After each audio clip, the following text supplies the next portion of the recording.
Last weekend's truck bombing in Mogadishu killed at least 358 people, making it the deadliest in Somalia's history, an attack that analysts say underscores the fragility of the internationally backed government. With Somalia's security forces disorganized and riddled with corruption, and deepening suspicion between central and regional governments, the October 14 blast highlights the al-Qaeda-aligned Shabaab's ability to exploit state weakness and prosecute asymmetric war to deadly effect. Shabaab gains. Militarily, the situation has been largely static in recent months. Evicted from the capital in 2011, the Shabaab has maintained its control in many rural parts of central and southern Somalia. There have been no recent strategic gains, on either side, says Roland Marchal, a researcher at Sciences Po in Paris, neither for the Shabaab nor the Somali army, backed by African Union troops and an increasingly active U.S. military. On the surface at least, what we see is stagnation, says Matt Bryden, founder of the Nairobi-based Sahan research think tank, who points out that the Shabaab has proven resilient, able to replace commanders and fighters killed by U.S. airstrikes. The International Crisis Group, ICG, however, said Friday that Shabaab has recently regained control of several areas outside Mogadishu, including Barra, a strategically significant town on a major road 45 kilometers, 28 miles, from the capital. Averting attacks in Mogadishu is ever harder when surrounding districts revert back to Shabaab control, the ICG says.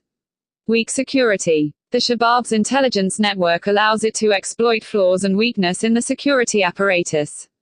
For example, the recent Shabaab gains around Mogadishu were, the ICG says, permitted by the withdrawal of government forces in a row over unpaid salaries.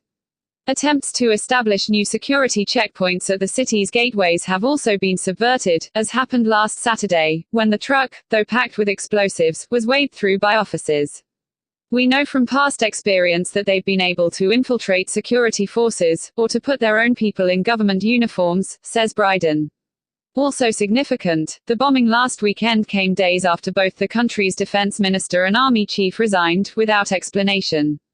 The simultaneous departure weakened President Mohamed Abdullahi Mohamed, a situation used by Shabaab to its advantage. It is not that the Shabaab is very strong, it is that the others are really weak, Marchal says.